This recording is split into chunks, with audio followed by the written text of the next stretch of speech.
In just a few weeks, it'll be the start of a new semester at South Korean schools. The Education Ministry's made it clear that it wants all classes to be taught in person, despite concerns among some parents about the huge rise in Omicron infections. To address those concerns, the ministry's released some detailed guidelines on how classrooms will be run and when schools might consider online learning. Shin Ye-eun has this report.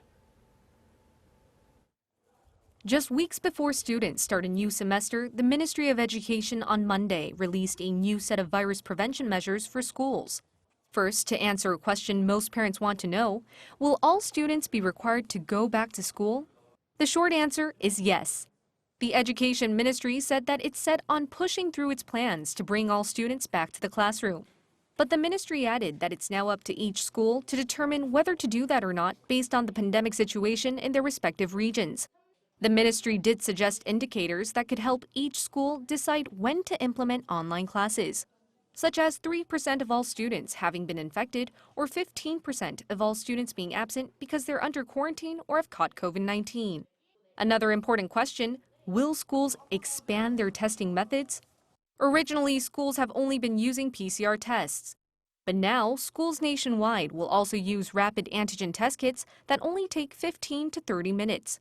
They'll also expand the number of special response teams that go to schools to conduct PCR tests. Students will then be able to receive their results within 2 hours. Schools will also prepare enough self-test kits for students to take if needed. Who can get tested and how? First, those who report symptoms after coming into close contact with a person infected with COVID-19 will be able to get a PCR test right away. Those who came into close contact but don't have any symptoms will have to test themselves with a rapid antigen test kit for a whole week. They must test themselves every other day and can only return to school if their results turn out negative. To make sure each school has enough testing kits, education boards nationwide will provide extra kits for 20% of all students and teachers in their region. As of now, already 6.5 million kits have been secured and can be used until the end of March. Shin Ye-eun, Arirang News.